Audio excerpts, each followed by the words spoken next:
Natalelio Masia, Natalelio Emmanuel. Vraiment très chers amis internet, ceux qui ont tiqué à comme ça, concert, est-ce que vous pouvez peut-être beaucoup, vous peut-être beaucoup, vraiment, non. Goya, allez-y vite déjà na bit ya marbalé, au tenter non terrain on est PC la marque après. Celle bon moi j'ai moi après si mal on est. Yo yem mal mon c'est au bangate. Bon, on a utilisé grâce au Nzamba Pessinga. Na kwa kende good se ba moyens zaki na kwa kende taba 30 ba 40. Mais 16 kaka. 16 nazo bangate. Ponze monion c'est un message nango très particulier au européen ça pour na bana ensemble. Donc c'est le moi pasteur comme le moi pasteur paysan moi problème. Ah oui, bonjour très chers amis internautes, je crois que vous êtes nombreux afin de nous suivre. Bien, c'est votre humble serviteur merveille Kwedituka maestro de la presse congolaise avec votre chaîne noire Eza Makambo TV. Je vous demanderai de s'abonner massivement pour que l'émission Nabiso et comme la Rabino autant réel. Là, je vois déjà mon boss André Ngambo, pourquoi pas Madame Chouchou Ngambo. Je ne peux pas continuer cette émission sans avoir remercié celui qui est derrière la caméra, hein? Balobi Emmanuel, vraiment Emmanuel donc. Abonnez-vous massivement dans notre chaîne Eza Makambo TV. Aujourd'hui, je vais réaliser cette émission avec le frère Dieu merci Loassou. Hein? Dieu merci Loassou, il est musicien chrétien. C'est avec lui que nous allons réaliser cette émission-là. Je vois déjà le vieux Ndou de le nouveau riche depuis les États-Unis d'Amérique. Pourquoi pas Madame Chouchou, pourquoi pas Madame Inès Kayembe depuis États-Unis d'Amérique, le vieux Patrick Nedak, pourquoi pas Lour, la suprême Mama Solution, Annette Kinsala Lokapi de son mari @mbunga ozo commenter na habité ce qui est anine. Je demanderai déjà à mon caméraman de nous ouvrir déjà en groupe, en plan d'ensemble pour nous présenter Balandia émission noire et blablabi moto danger meilleure émission dans quatre chaînes Nabino Eza Makambo TV tant bon on a déjà boué votre humble serviteur merveille Kwedituka maestro de la presse congolaise vous allez déjà parce que boyebi qui na sala musalo malamu pona ko sepedisaka bino. Il est là tout près de moi, Nalobi Oezala qui combo lui-même il serait aussi mieux, il sera plutôt mieux placé à se présenter. Je lui dirais déjà bonjour papa Dieu merci. Oui, bonjour papa. Merveille. Merveille. Vraiment, papa Dieu merci. Quoi. Oui. Oza Mbaliboso na chaîne, surtout na émission Nabiso noir et blanc. Mais na ko rappelé que bate belle bata Nabiso le vieux Eric le Destin Azola Nabiso. Pourquoi pas Patrick il follow ya Lauriane Aola Nabiso depuis na ba moka Mikili. Alors ce qu'on cause dans quelques mots ya ko yebisa balandia émission noir et blanc le ko la ouverture ya émission Nabiso ko lo bani. Oui, merci pour la parole. Moi, c'est frère Dieu merci Loassou, Naza chrétien musicien. Donc, avant d'avoir ta musique, Naïbaïna Nzambe, donc Naza d'abord chrétien, puis Naza musicien. Donc, c'est Naza grâce on a musicien pour Naza d'abord chrétien. Donc, c'est pour ça que Nalingarami Nina Babingangaï chrétien. Musicien. Chrétien, musicien, le frère Dieu Loassou. Alors, frère Loassou, tu as commencé d'abord musique, comment et puis quand? Est-ce qu'ils allaient toi, mon commun chrétien, et par après, au but que non, bon, on a comme des chrétiens, là, on a un peu musique. Ou soit ils avaient une vocation, ou ils allaient que non, vocation, et il y a qui alors ceux qui ont vocation, ou bien qui ont aucun, puis comment? Bon, on a la musique dans le bas âge, on a la musique kala. J'ai déjà à partir à 14 à 15 ans, je faisais déjà la musique classique. Donc c'est ce qui a fait que Natikala toujours dans ma colonne ensemble, qui nous le donne la musique kala. Mais nous avons bêta mingi musique classique. C'est un peu ça. Obana qui kobeta mingi musique classique puis obana qui ango kala. Alors ceux qui te koki kozala na idée. Obana qui ango yomo copie au continuer kaka yomo roto ozala ki pe na ba osala mo bascal quelque part et puis par après au koma keno le babengo pe président. Non na sala pe na bascal troté. Nous avons bêta mingi musique l'église. Après les alaka batan les autres se multiplier puis je me suis décidé à faire un peu carrière musicale. Carrière musicale, non, tous à la beat parce que le lot de la musique chrétienne. Tu es derrière musique chrétienne, peut-être OP et Batamina Simawana, le lot de dénoncer. Alors c'est pourquoi on déjà un frère Dieu Boye, il faut à préciser que musique est révélée par lui-même, le créateur Dieu tout-puissant. Alors frère Dieu merci, est-ce que ça a un sentiment de la musique, tout ça qui est révélé par lui-même, le Dieu tout-puissant, et puis par l'aide du Saint-Esprit? Bon, en tout cas, c'est un lobby, ils ont ça. Pour déjà, tant qu'on a déjà la musique, nous avons pour la salle l'ensemble. Le temps déjà, nous avons lancé qui na musala yango na kosala ngo pour ngate. Donc tant on zamba pesa qui talent, c'était pour pena pesa et gloire. Donc c'est un peu ça. Je ne sais pas si je t'ai bien répondu. Bien, vous avez bien répondu, mais de père qui est le beaucoup pasteur, mais aujourd'hui, aux nous, frère Dieu, au azoye mbananu. Alors, dans le verset biblique, dans le non, ça prophétie. Voilà, donc c'est que ça n'a pas plaisir dans la biso partout dans le monde entier. Des gens qui non, ça est bello puis là-bas yo comme mongo qui toko on ça m'appelle ça le préféra il y a que ça les parce que ming ezara non azara qui na kilima ay panza mais yo depuis et puis lelo alors ça la moi teke mon ba confirmer venant que non to va na moyembi. Ah ouais, surprise boy. Si maintenant micro même si ça na banzembo nyose bungi na mutu quoi. Mais ça va na telemina kondi mai ke yonzambe osala kama kambwele ke la kabato na telemina kondi mai ke yonzambe okota kama kambo yangai na telemina kondi mai ke yonzambe okangola kaba oyo ekufakala na telemi na kondi mae ke yonzambe okangola kawa kambo yangai ba oyo batalela kayo bakufaka soniteo ba oyo batalela kamokili suka suka bakweya na mabeleo ngai na taleli yo masiaye esika lobiko na ngai koutakai nataleli yo masiaye nataleli yo Emmanuel. Vraiment très chers amis internet, ceux qui ont tiqué à comme ça concert est-ce que vous peut-être à ma beaucoup vraiment non Goya osiko allez-y vite déjà na beat ya makam biso oyimba kitoko bon nga vraiment naza chanteur te donc zaka grâce nzamba zo baxelanga nga naza mingi compositeur. Vous avez mingi compositeur? Oui, naza vraiment na do wana makasi ya composer. Yango plus tard na yebisa bino pona groupe naza plus bateau ba beta déjà musique de bateau presque ba yemba na orchestre nanga baza déjà ba président na ba orchestre mususu mais tellement na do wana ko sangisa bateau to yemba pona nkolo yango na omoni et puis yango pe groupe nanga na pesa ngo combat les unis pour Christ donc to sangani na bisoka pona makamususu te to sangani ka poto défendre cause à Jésus-Christ. Cause à Jésus-Christ. Alors qu'est-ce qui est à la base peut-être à cause na bilo jusqu'à aujourd'hui na kati ya ghetto ezali nini parce que bo ça la forte to parce que bino mo bolingité. Bon toni ko ça la penza be forte po soki to sale fort ozala na musuni. Même œuvre to zako sale za œuvre ya Nzambe. Donc ezo singa pe ezo singa ma discipline ebele. Donc na ko s'hazarder te soki Nzamba lobi na ngate na bimisa na keka na bimisa. C'est ainsi que ozo mona ba te belé bazo ko précipiter bazo bimisa nini pe tozo mona pe ba fruit na ngo makasi te. Mais soki ngana se lancer siko je na royebisa bino eza tant pendant Nzambe oyo alobi na ngai ke na kokakoya lisusu devant bino na ko bimisa effre oh quoi.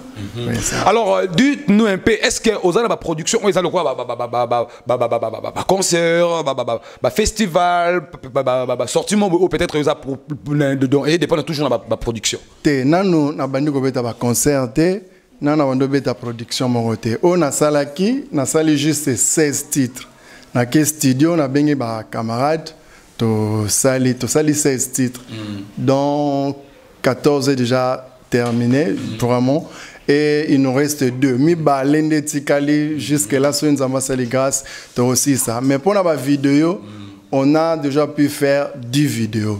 Le total, j'en ai 10 vidéos et puis c'est un... Donc quand vous parlez déjà, il y a 16 titres et puis 14, ils ont déjà achevé et puis sous Etikali, tout le monde déjà album. Oui. Album comme vous allez. Album n'a pas réponse. Titre n'a pas réponse. Explique. Bon, on appelle ça en réponse. On a s'inspiré dans Proverbe. Proverbe 16, le premier et le deuxième verset. Au Bazoloba, l'homme forme le projet, mais c'est à Dieu la réponse.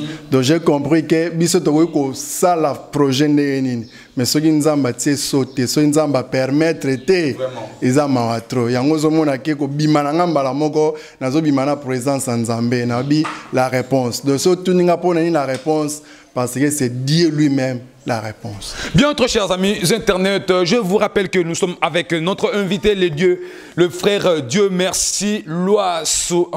Il s'est dit que non, Azali, chrétien, musicien, le musicien chrétien, donc c'est qu'il est américain un peu bouleversé. Oh, peut-être, oui, l'Obamara. Déjà, alors, frère Dieu Loasso, tous les yango pour quand déjà album on annoncé dans la chaîne Abisso et Zamakambo TV. D'ici P. Donc, d'ici P, yango na yepe na l'émission. Ils ont moi problème, ils ont moi mike eux ça la keto stoppé nano. Mais kalamingite, ce nzamba sungi biso et kobima déjà. Si on a tout entre nous parlons-en. Bango ba yokate na le biboy. Est-ce que yo bangate que non 16 titres mbalamo ko papa na baninga ba gata na moi maxi single moi moko mi balé au tenter non terrain on est PC la makamba après celle bon moi j'ai moi après sima na ngonde yo yem mbalamo na 16 yo bangate. Bon, on a utilisé grâce au Nzamba Pessinga. On a utilisé des moyens qui ont utilisé 30 40. Mais 16 kak. 16 nazo bangate. Pour nous monion c'est un message très particulier au européen ça pour na ban ensemble. C'est le moi pasteur comme le moi pasteur paysan moi problème. Bon, on a déjà serviteur de Dieu. Oui, serviteur de Dieu quand on parle de musiciens chrétiens. Oui, serviteur de Dieu. Donc, pour nous changer, nous comme pasteur, nous avons déjà. Donc, ils ont un problème. Bien, très chers amis Internet, nous continuons notre émission Noir et Blanc qui est présentée par moi, votre humble serviteur merveille, Kwedi Touka, maestro de la presse congolaise, Balobi Rit, journaliste assistante. Allez-y comprendre. Bien, papa, Dieu merci. Quant à moi, je suis très heureux vraiment de présenter l'émission. Alors, il y a une surprise aussi là. Ça n'a album non parce que ils ont déjà musique alors yo mais peut-être tout le monde a tout le monde a la musique il y a mboka na biso entre guillemets chrétien. Bon bah surprise est belé donc juste na yeko bakisaka moi Pierre na oyo ninga basala déjà mais na peut-être Bible za munene bah style est belé. Style les belé peut-être style au batu babeta qui na noté ngana meko betango ba côté mususu pe ba simba kité style ni papa yo le sous même chose na ba style wala ni rap na beti nyons na beti afrobeat na beti rumba na beti salsa do na beti nyons na koki na zo maman sousima et puis na profiter maman pe na tout nos questions est-ce que au quelle est la différence entre musique to yoka kala ba ndeko na biso mususu ba frère net ba frère Patrice Akala ba papa na biso ba Matou Samuel mes condoléances encore na ko passer na papa Matou Samuel ba papa na biso de Ningonde ba papa Mété tout consort. Alors quelle est la différence entre musique voilà na musique to mona lelo ba ici beaucoup ici bino beaucoup ici ba afro ba nini yo me repère ça non différence. Bon différence c'est ça musique yana encore musique et on a encore musique mais musique est dans la partie belé réponse n'a rien à ça. Je m'excuse pardon excusez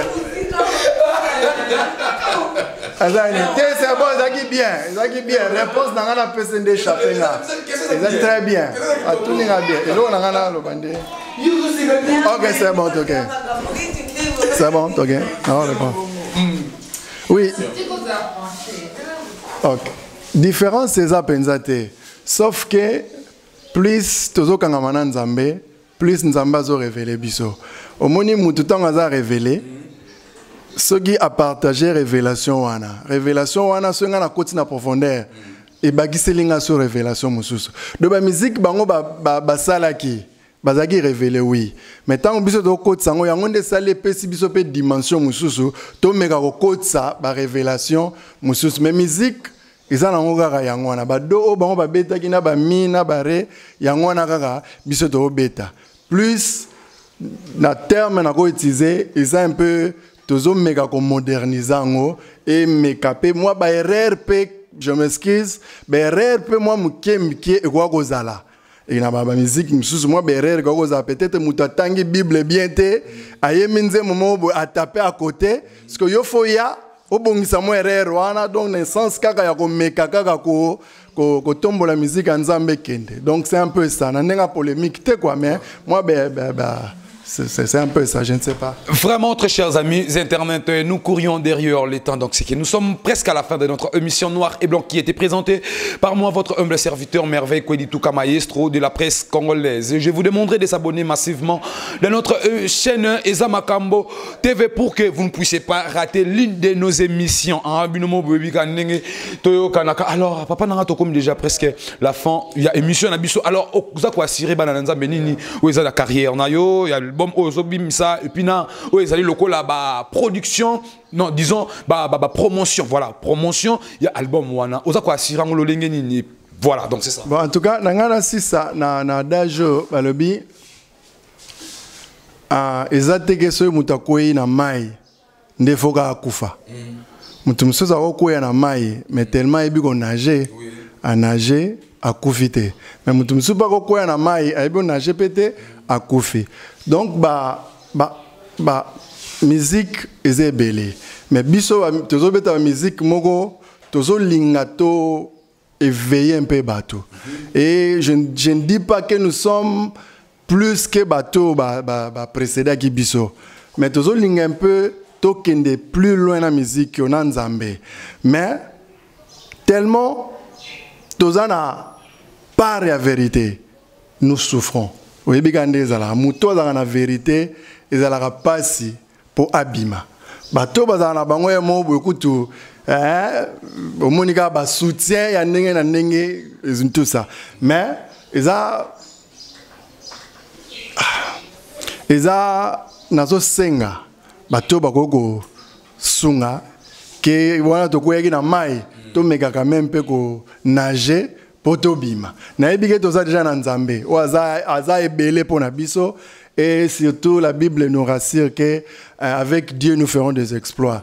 Donc nous savons déjà comme nous avons Dieu to salara exploit mais peut-être pe né na zolo baboye mutako ko yoka ngai aza un peu touché alingi asunga ngai normalement hein? Oui alingi asunga nga ke na meka pe ko kende liboso eza vraiment ma bête.